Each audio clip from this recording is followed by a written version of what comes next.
In today's episode, Jackie Lapin shares her journey from breaking barriers as one of the first female sports writers to building a world-class PR agency to following her true passion for history and travel. Jackie is the historic traveler-in-chief at The Historic Traveler, where she blends photography, historical storytelling, and curated book recommendations so you can feel what it might have been like to actually live in the places you visit.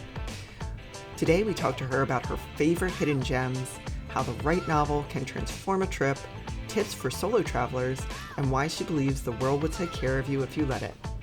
Whether you're a history buff, a book lover, or looking for your next adventure, I hope you enjoy this conversation. Let's go! Jackie, thank you so much for being here today. I'm really excited about our conversation. You are the historic traveler-in-chief at The Historic Traveler. And you have such an interesting career. I can't wait to dig into it with you. Tell us what that means. What is the Historic Traveler? It is a destination for people who love travel, history, and historic novels. What I have done is I've traveled all over the world, 500 locations, 50 countries, and I've been a closet photographer most of my life. People don't know that I've been taking pictures, but I'm really interested in the historic localities. So I've been storing up all those pictures, and I finally decided to bring it to life by doing individual articles and a full magazine, by the way, on individual localities. Each one, I'll tell you what's significant about it, what the history is, what you should see there, what bring you my fabulous photographs of that, and then I tell you what to read to make you feel as if you lived it. So I marry your travel to the books that bring the city or the place to life. I love that. That's really incredible. You know, so many times we go right to the guidebook, but to actually have a novel behind it or different literature to read is such a unique and I think important experience, right? So you have had a really interesting career. You know, you said that you're sort of a closet photographer for a while, but you were one of the first female sports writers. You've worked in marketing. You're now doing this. Can you talk a little bit about how you got to this point? Sure. So when I was 11, I decided that I was going to be one of the first women sports writers. My father loved sports. I loved to listen and to watch sports with him. And I like to write. So I intuitively put the two things together.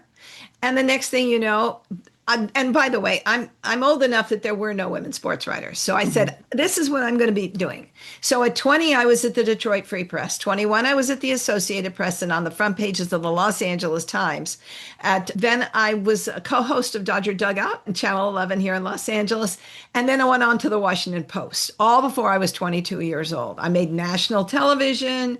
It was really a fun time. You know, my folks would open the LA Times and there'd be an entire column on me. So it was really extraordinary because people expected me to fall on my face, which I didn't. I kept failing upward, if you would say that. But I was succeeding because I really worked hard at it. You know, women have to really prove themselves, and I did. So from there, I launched one of the two largest sports, special events, and cable TV PR agencies in America. And I had a client list that included Toyota Motorsports, the National Hockey League, Golf Channel, Top Rank Boxing, the World Poker Tour. That was the last thing I did. I launched the poker phenomenon with the World Poker Tour. Avon, Seagram's, I mean, you know, and lots of cable networks. And I could go on and on and on. It's a world-class client list, and it was great fun. Oh, the LA Marathons. So we did that for about 20 years, and it was great. But the industry was changing. It was harder to get publicity. And the mega agencies were seeing this was a profit center, and they decided to push us smaller guys out. So I, at the same time, got a calling to write two personal growth books.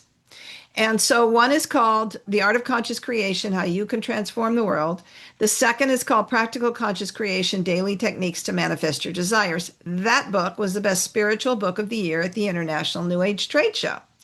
So while I'm out promoting my own books, publicists in those days were just doing radio. And I saw this burgeoning industry of radio networks online. And I thought, those are great targets too. So I had somebody put together a database of 750 shows. And I promoted my book. I did almost 100 interviews. And I'm thinking to myself, well, if I can use this, other people can use this. And I realized that I really wanted to serve the people that were making the world a better place. So I rebranded my company, Conscious Media Relations, and started doing radio podcast tours for authors, leaders, and experts, which I still do. We offer them to 9,000 radio shows and podcasts with a minimum guarantee of 30 invitations. And you recognize my client list: Don Miguel Ruiz, Ariel Ford, James Twyman, Joe Vitale, Chris and Janet Atwood, Maureen St. Germain, Marie Diamond. I can keep going on and on. And we've done 400 of them. And thank goodness we've got 90 testimonials on our website. So that was great. And then some of them said to me, can you book me for speaking gigs? So I started a company called Speakertunity, where we gave them leads for speaking. But I have to say, after running that for 10 years, it wasn't any fun anymore. I was just working way too hard. And I hit a certain age and I realized that I don't want to be doing things I don't want to do anymore. I want to do things that I love. And so for all of that time in all of my career, I was traveling either for business or for fun. But if I traveled for business, I hooked vacation time onto it because I say the world is my classroom and I just wanted to explore and I love history. So I would read historic novels, read history books before I'd go. So, and guidebooks. The Insight guides, I think, are the best for people who love history. They are on my Historic Traveler website. And so I would read all of that. And so when I got there, I knew what I was looking at. I had a sense of how this got to be. And sometimes I even knew more than some of the guides. But I would really pull stuff out of the guides because I just wanted to absorb so much. And I love taking the pictures. So they all got stored in carousels and notebooks until I had this idea. And it was a friend of mine who actually did a tarot reading with me. And she said, oh my God, I know what you're going to be doing. You're going to be doing a blog. And that's how it all started. It was like the heavens opened up and the concept for this came through. And so it's not a blog anymore. It's more than that. It's a magazine. It's the world's largest directory of historic novels, mysteries, and history books by locality, country, state, or we have the world's largest list of historic hotels. We have the first list of historic TV dramas. We have all kinds of, we have somebody will book your travel for no cost. We have a list of the top 200 historic films. And we just keep adding great stuff. But here's the best part. The membership is free. So if you go over to thehistorictraveler.com, it's THE, thehistorictraveler.com, and just click on the top where it says become a member, you get access to all these great things, including our magazine and our newsletter. And the newsletter's got great information about what's going on. And I give you book recommendations there and also on our webpage and in the magazine. So you're going to see, if you love novels and history books, you're going to see all kinds of good stuff. But we also do, television, movies. So the first half of the magazine is destinations, and the second half of the magazine is media. And by the way, I'm interviewing some fabulous people for these magazines, one of which, the most recent one, is Tony Riches, one of the most successful Tudor and Elizabethan authors in the world today. He's got a fabulous series that focus on not the people who are the sovereigns, but the people around them, the real people. He writes from their standpoint. And so, but Tony did a fabulous interview with us. And then he contributed an article to the Historic Traveler, and I just gave him one for his blog. So, but I just got back from the Historic Novel Society of North America, where another 5 top authors said that they will sit for our interviews as well. And so we're going to have an archive of those interviews that are on video in the near future as well. So if it's history, if it's travel, if it's historic novels, man, we are the place to come. And if you're not the person, but you know people who are, please send them to the Historic Traveler. But I have to tell you, it's THE and only one L in Traveler. So some of our English friends try to put 2 L, and that is another company. Yes. So, oh my gosh, so much there. I have to ask, what was your dad's team or teams? Oh, the LA Dodgers, no Yeah. question. I was a Dodger girl from, I thought I was going to get married on the mound, That was my dream. That's great. And, when you were the first and in that world, I can imagine you met some resistance. How did you deal with that? Well, the first thing, one of my favorite stories is I got locked in the ballpark in Baltimore when I was working for the Post because they sent me down to cover a game in Baltimore at the stadium. Was it And Memorial at that point? Memorial yeah, Stadium? Yeah. yeah, the old Baltimore. Hmm. And at the time they still wouldn't let women in the locker room. And so I had to wait till Reggie Jackson came out, and he was a slow one to do the interview. And by the time I went back up and filed my story, I was the last person in the ballpark. It took me a half an hour to find a security guard to let me out. Oh my gosh. Wild. So that was one of them. But yes, I met resistance my very first time when I worked at the Detroit Free Press. The president of the baseball writers threatened to resign when the Tigers had bypassed him and given me a press pass. And I made national television because of that, because I broke the press box barrier in Detroit. There was lots of resistance, but there was also a lot of acknowledgement. I remember sitting in the press lounge eating in Detroit right that very same day when I had gone in there.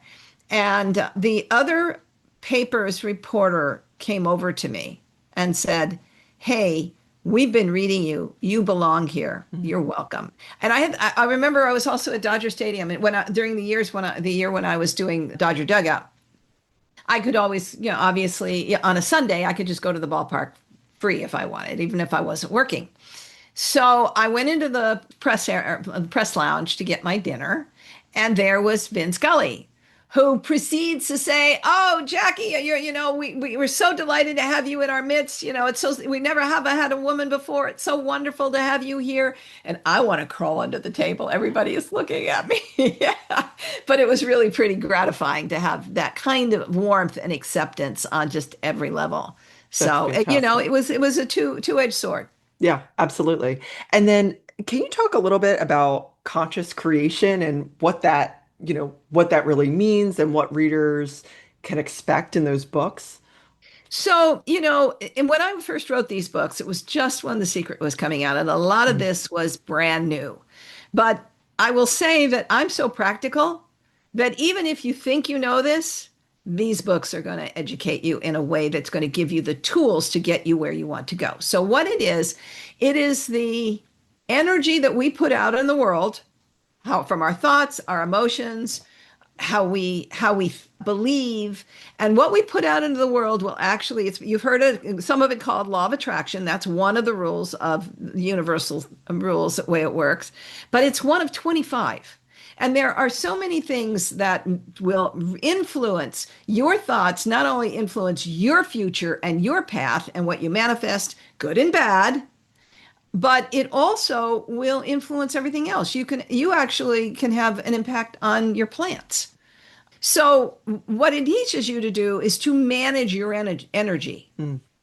And what I love about Practical Conscious Creation, the second book, is it has 70 little articles and then 70 more tips on how you can rethink new attitudes, practices that you can do that raise your frequency. So the goal is to be in the highest frequency because that puts you in flow. Mm. That's when things come easy to you. That's when life stops being a struggle.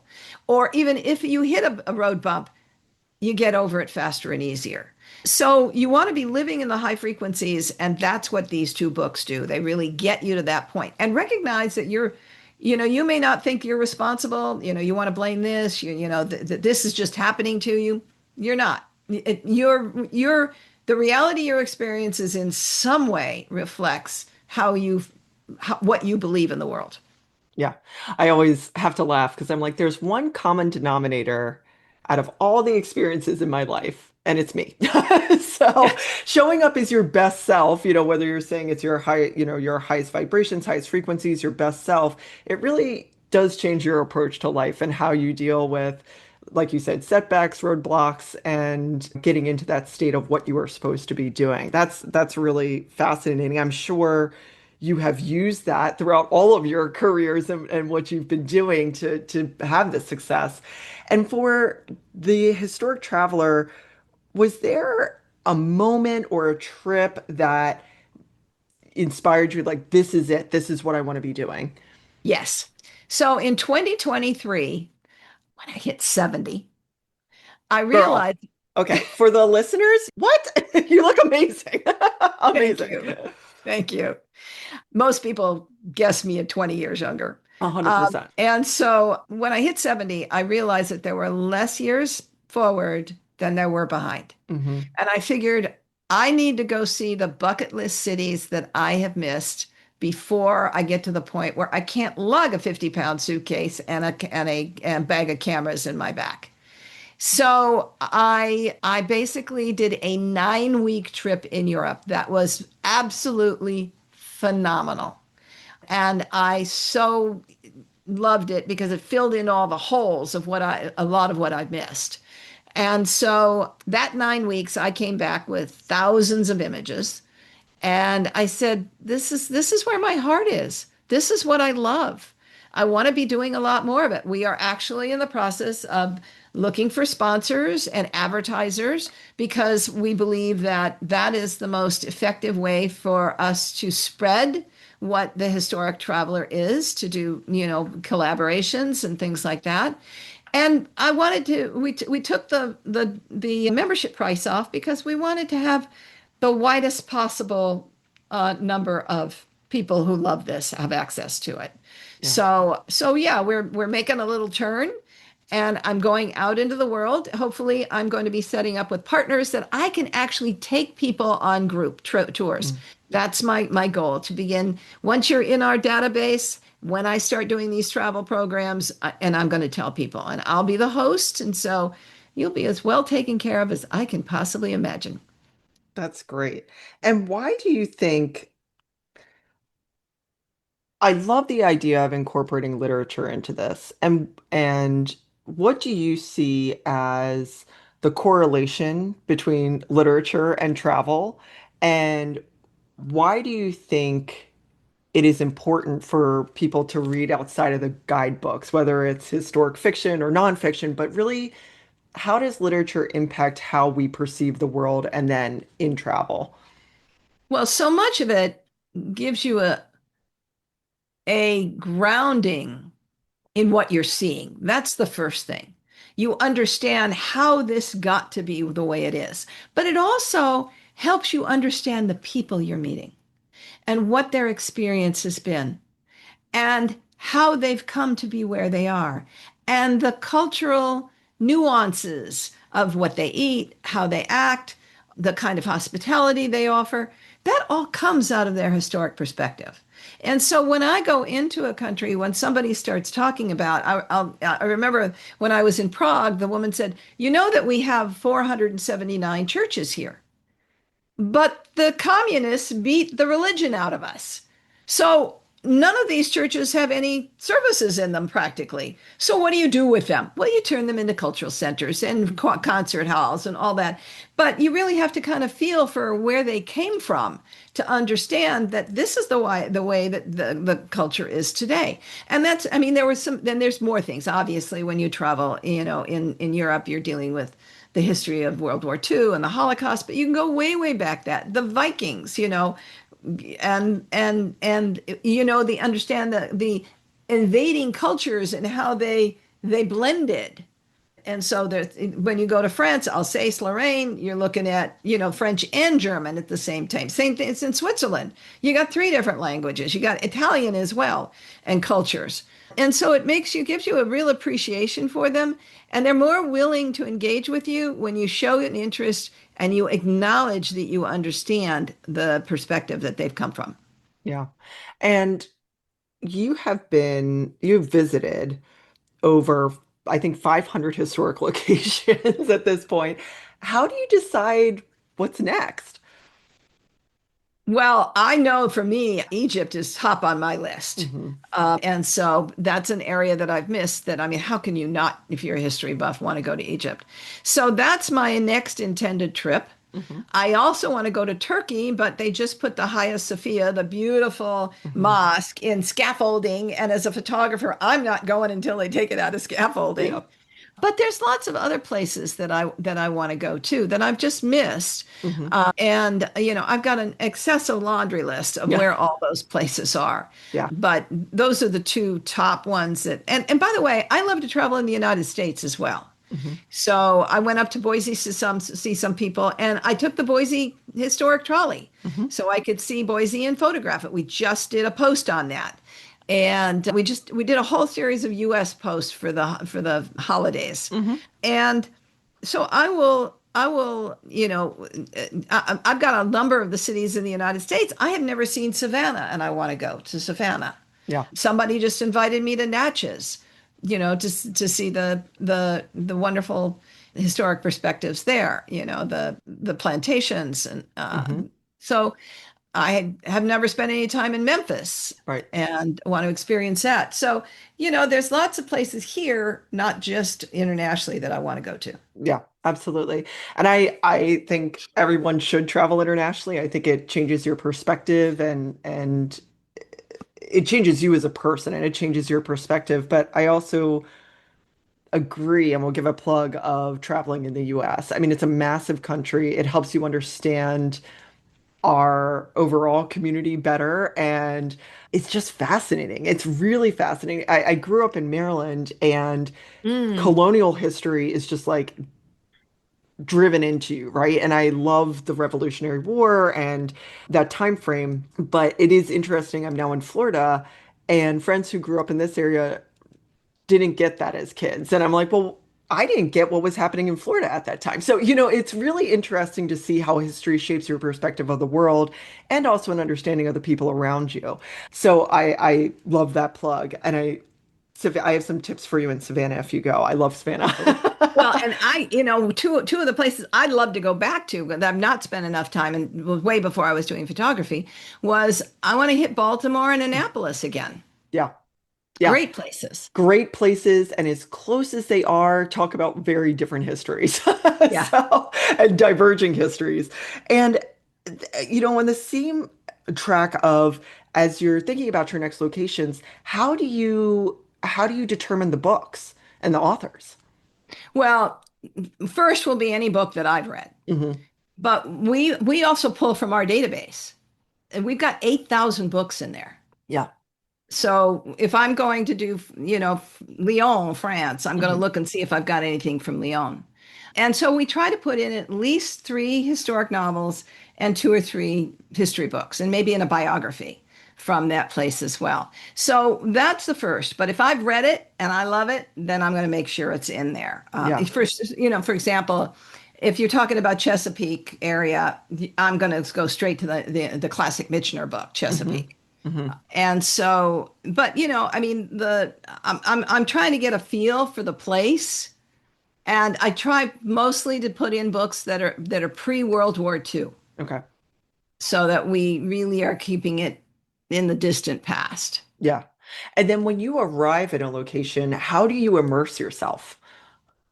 Well, first of all, I'm a walker. Okay. So the first thing I might do is take a city bus tour. Hmm. So I get the lay of the land and know what I want to see and come back to. Hmm. And then the next day I will start walking. And, I'm looking for obviously but when I shoot, I am not just shooting a building, I am shooting the doorknobs, the windows, the things that make it special and unique, the weather vanes, the towers, the clock towers, and the people. If I see interesting people, I will get those shots too. Hmm. Children, I love to shoot children doing fun things. So I get a whole spectrum of it. And by the way, I have a photo gallery on the site. So you can get to it two ways. You can go to the tab on the website that shows my name, Meet Jackie. The other way you can get to it is to go to my gallery which is called lapingallery.com. Hmm. And there are 60 individual photo collections there in 5 categories. Spotlights, which is where I'm focusing on a particular interesting thing, building like the bridges of Paris or Mm. something like that. Then there are cityscapes, where I'll give you all of the city. Then there are landscapes. Now, these are things that really aren't historical in perspective, but they are beautiful reflections of wherever it is that I might. The first one that you enter in there is Tahiti. Mm. The next one is collections. So that might be collections of like things. So there's balloons, there's roses, I put in fireworks after yesterday. There's Alaskan float planes, there's all kinds of other nature things. And then there is animals. And so I have an African gallery, an Alaskan gallery, an Australian gallery of wonderful animals. So if you just love fun photography, I encourage you to go and take advantage of just wandering through all of that. That's wonderful. And I would imagine photography has shaped how you see the world in sort of a different way. How do you, maybe this is a better question. Has your eye changed as you've traveled as a photographer? Very much so. Very much so. It's gotten better. Hmm. It's gotten more discerning. My camera skills have gotten better and my cameras have gotten better.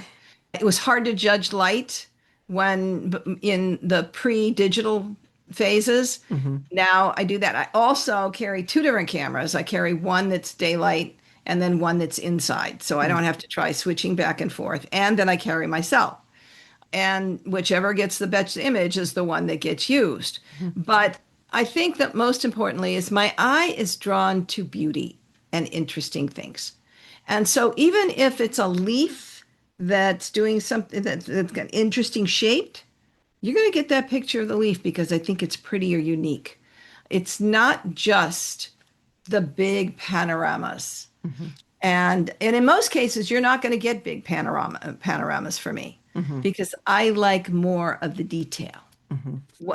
This building has a unicorn on its crest, or the details of a Gaudi building in Barcelona. Hmm. I'm going to find the things that speak to its essence. That's great. And have you ever visited a location because of a book?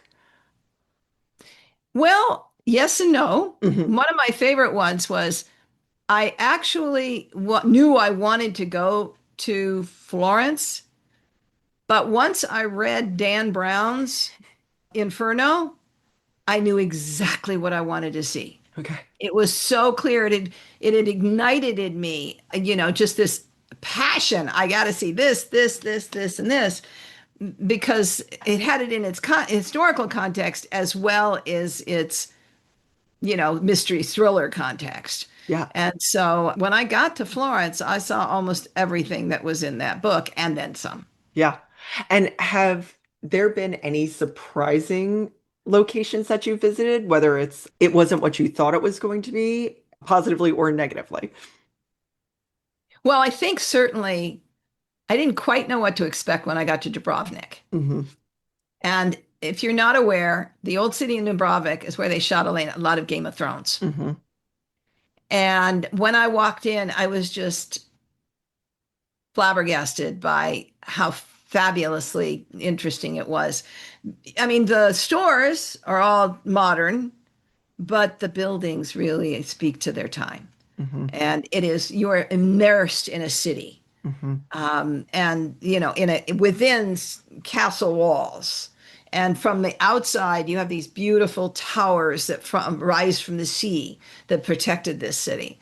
It was fascinating. I fell in love with Dubrovnik. And then in a much smaller way, there's a little island off Croatia called Korčula that has it's small, but it's also, a little frozen in time. Oh, I'll give you another little town that's frozen in time that's just so fantastic. It's Cesky Krumlov outside of Prague, which Prague in itself is amazing. But this is like walking into a fairy tale village. Hmm. I mean, and it's built around this little horseshoe in the lava river, And so you're looking down from the two castles at the top into this, all these wonderful little tiled roofed, and out of it you're seeing towers in pink and green. Mm. And it's just extraordinary. And people raft down that river while you're watching. It's beautiful and fun and funky. Yeah.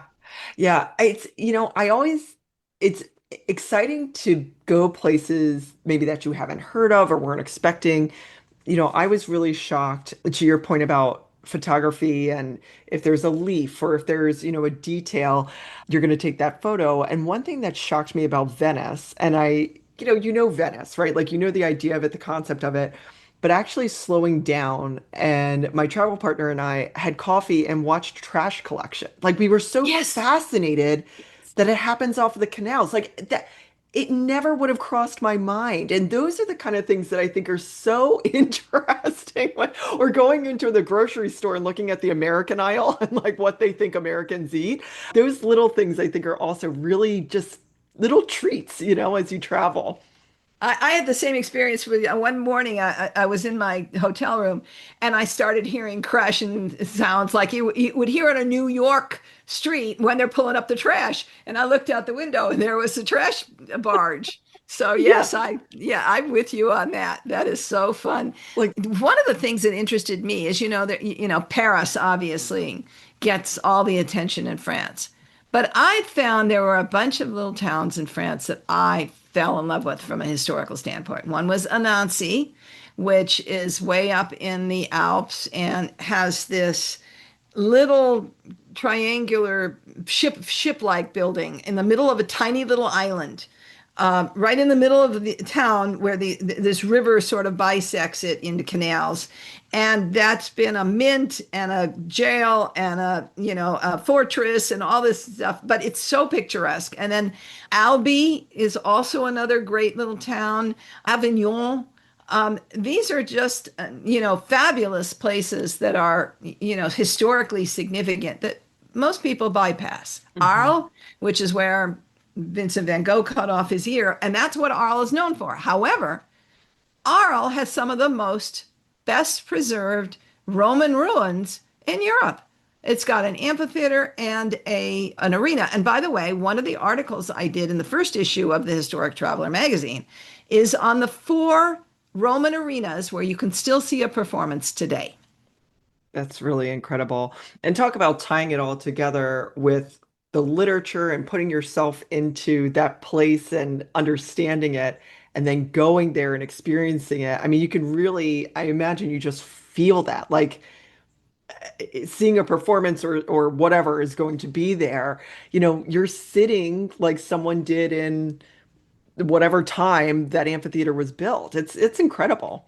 One of my favorite places, again, one of our cover stories, was Mina, Sicily, which does have, a Roman theater that is there.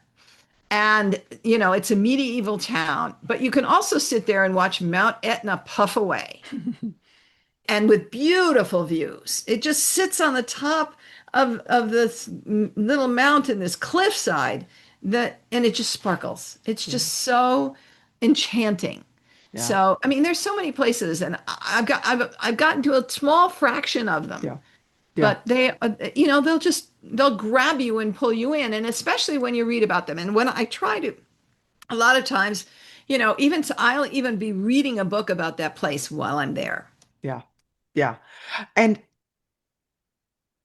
can you talk a little bit about Historic Traveler International and the community that you've built and why you felt like that was important? So that's what the membership gives you, Got it. Okay. not just the resources, but it also gives you access to a community where people can, ask questions, share ideas, and we do a community meeting once a month. We also do a book club for our members. And so we're trying to get people together so they get to know each other, that they don't feel so alone if they're a closet history buff or a historic novel buff, that they can find other people who love this just as much as they do. And we can share ideas and places we've been and travel guides we love and all of those kinds of things. So in addition to all the other resources I told you, we have a community. It's really, I mean, that's really incredible, all the resources that you're offering. And do you ever or let me ask it this way.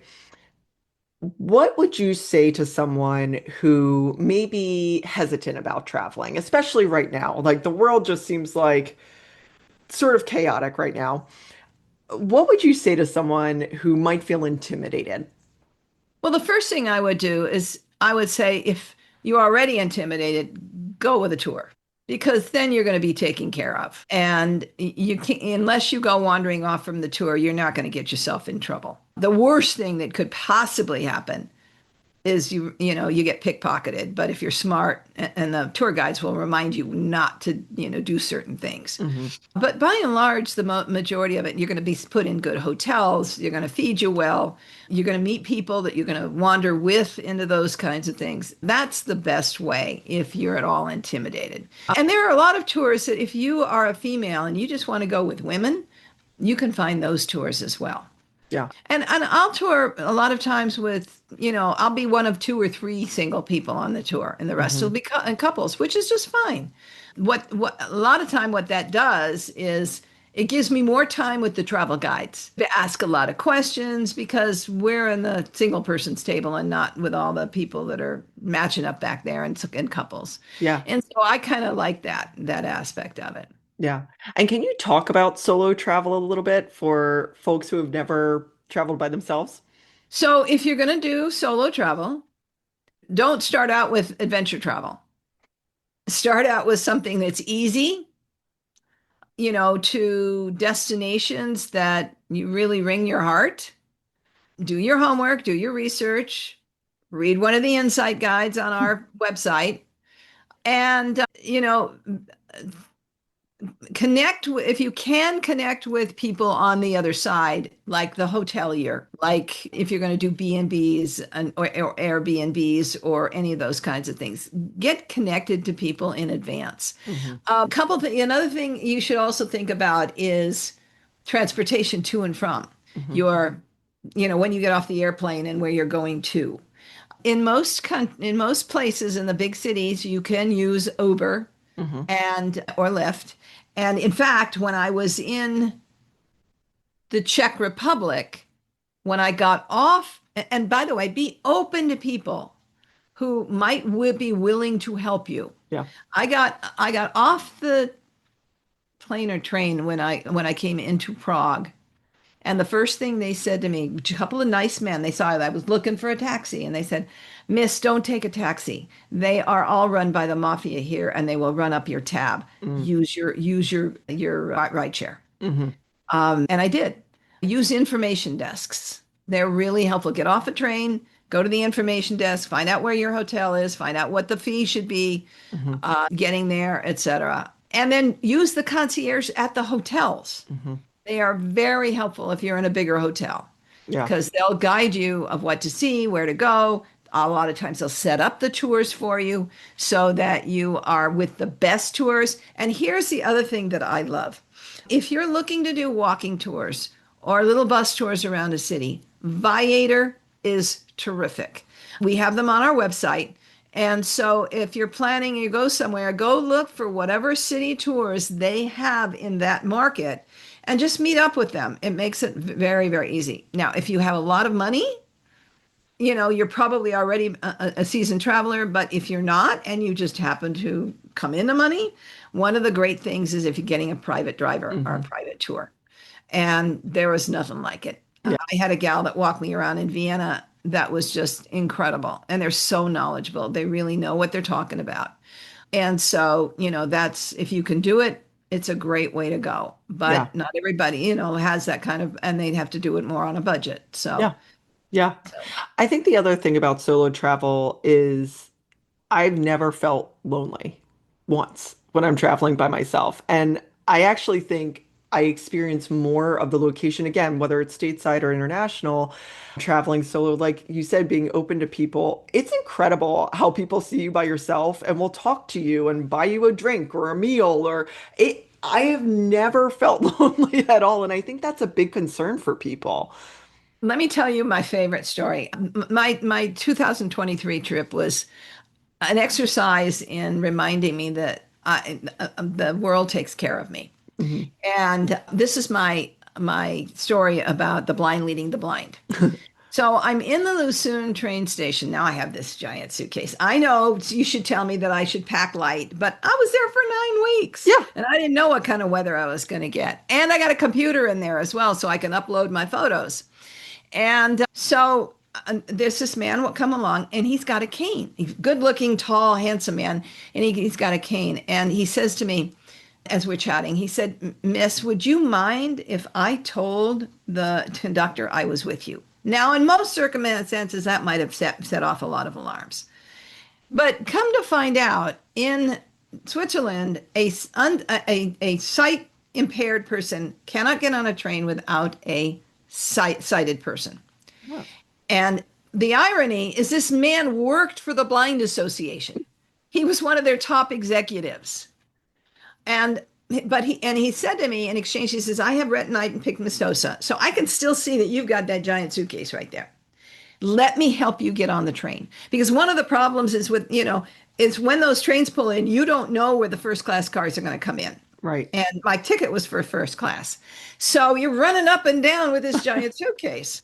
So he said, let me get you on the train. And not only did he get me lift that giant suitcase, take me on the train, he said, you want to go up to this top stairs? Let me take you up there because you're going to want to see the view when we come out on the lake. And sure enough, and then a few minutes before that we hit the lake, he says, okay, get your camera ready. This is a man that's blind. Yeah. And so we chatted the whole time, had a fabulous conversation, got off. And he says, do you know where you're going? He says, no, I don't know where my hotel is, actually. He says, I think I do, but let me take you down to the info desk. He takes me down there, finds out, and then walks me 5 blocks to my hotel, having one of my bags while I'm pulling my suitcase. Oh my gosh. The blind leading the blind. I mean, I was so blessed. Yeah. It was just an incredible experience. And every time I looked lost or confused, somebody said, can I help you, miss? Can I help you find your way? Yeah. Or somebody see me with a suitcase and they say, can I lift that up these stairs for you? People are so nice if you let them be. Yeah, absolutely. I'll never forget. It was not solo, but I was with my mom in Rome and we stayed at an abbey and the headmistress, she was great. And we got to know her over the course of a few days. And our last breakfast, we're talking to her, thanking her. And she insisted that her nephew take us to the airport and called her nephew to take us. She was like, no, you don't taxi. And we tried to pay the nephew and he was like, oh, no, no, no, no, no. I mean, it was just those little things that just make such a huge impact on your trip. I mean, I will never forget it. Oh, one piece of advice for solo travelers. If you're traveling in Europe, 70% of the time your breakfast is included, but make sure that it is the case. Sometimes you can get there and find out you could have included it and you didn't, and now you got to pay more. Gotcha. So always check and see if your breakfasts are included because it's a great way to start off the day with a nice hearty breakfast before you get rolling. Yeah, absolutely. That is a good tip. And if you could time travel to one of the places you visited, what would be your era and location that you would go to? It would probably be Renaissance Italy or medieval England. I'd love to have been, I mean, it's a scary time to be exposed to Henry VIII, but I would love to have gone to Hampton Court Palace in its day and time, or even Holyrood Palace or the Edinburgh Castle during the time of Mary, Queen of Scots. But anything in Florentine history is pretty fascinating. The Medici, I don't think I want to been there when Savonarola was burning everything, but pretty much it's all fascinating. Yeah, that's great. And so what is next for the historic traveler? Ooh, good question. So we've got our articles blocked for the next several months. Right now, we're running some of the ones from the new magazine. And the cover story there is Mykonos in Greece. And then the new magazine, the third magazine will be out in September. And like I say, we're starting, since my trip to the Historic Novel Society, I'm getting a lot of contributions from some of those writers, as well as my own. And let me see what kind of good blocks we've got coming up. Give me 1 second. Sure. And after U.S. independence time, we're looking at Greek getaways, France in flower, Cathedral is just remarkable. Then we're going to indigenous Mexico, Oaxaca, Mm. and Chichen Itza. Then we'll do Flanders in Ghent and other places in Holland and Belgium, and then Asia. So we've got a lineup of great fun stuff, for people to keep anticipating and coming back for. Yeah. That's well, like you said, it's a big world. So there's lots to see and lots to explore. That's wonderful. And is there anything that we didn't touch on today that you wanted to make sure listeners heard? Well, first of all, and even if you don't want to sign up for membership, you can just sign up for the newsletter on the homepage. So that you should take advantage of. Go check out the book recommendations that we have there and the insight guides. You don't have to be a member to take advantage of any of them. Hmm. The gallery, the photo Hmm. gallery, that again is no charge. Everything we have on the site is free at this point. So, I mean, scoop up as much as you can. Hmm. I'm just trying to think if there was anything that we didn't include. Yeah, the no cost travel service is great. And they've got some really good deep discounts for you. If you're looking for places like, we're going to have a whole series of partners on there. Hmm. We just got Viator right now, and there's more coming. Hmm. So, if you want e-bikes and other kinds of things, resources, we'll have them for you. And inexpensive air travel, we'll have some of that. And we'll have luxury travel as well. So Yeah. we're trying to cover all the bases for people in different, and our historic hotel directory is really pretty remarkable. Hmm. We've got it all across the U.S. and the rest of the countries around the world. We plucked the most interesting historic hotels. So if you're thinking about going to someplace, go. And in fact, one of the features that's on the website right now is the Blackstone Hotel in Chicago. It's got a Mm. really interesting historic perspective. So just come and explore. There's just more here than, that should keep you busy. And if you love history, you're just going to eat it up. That's wonderful. Have you ever been to a haunted hotel? Yes, Did you experience anything? little freakiness. Yeah. One of my favorite haunted hotels is a Coronado Oh, yeah. in San Diego. I'm going to feature that in the next magazine. I'm trying to for some of the others. Boy, it's been a long time. I'd have to think more about Hmm. the which other ones that I've been in. Yeah. But yeah, I mean, I haven't seen or felt anything specifically in those. I have had other experiences with ghosts, Mm. but not there. Interesting. Interesting. I love going on ghost tours. Yes. And every time I go on a ghost tour, I'm like, wait, but I don't actually want to have an experience with a ghost. Like every single time, I'm like, whoa. But I think that's always really fun. Can't Um, beat the ghost tours in New Orleans. oh, amazing. Savannah's pretty good too. I will say when you go there, I think Savannah is, at least it deems itself like the most haunted city in America. And I will say when when the tour guide said that, like the lights went off where we were, and I was like, either they're really good and can control that, or there's something going on around us. But Yeah. yeah, so that's great. And you've had so many experiences, so you can answer this however you want. But what would you say to your younger self if you could talk to her? Play more, work less. Play more, work less. That's a good piece of advice. And what do you love most about what you're doing now? I'm doing the things that I just love. Between the radio podcast tours and the historic traveler, I'm filling my heart. Mm. These are the things that I love to do. And, I love to be a part of that makes the world a better place by bringing people's books to out into the light. And I love just indulging myself in my love of history and photography. And sharing that with other people cannot be more glorious. At the conference, they ran a video of ours during all the meals and the receptions. And in the bottom, there was a little thing that said photos by Jackie Lapin. It was an 11-minute video, so it was a lot of photographs. And people would run up to me and say, "Oh my God, your photos are so good." Yeah. So for a photographer who's just coming out of the closet, it was really gratifying. But you have to also understand that I've been a writer my whole life. Yeah. That's what I do for a living.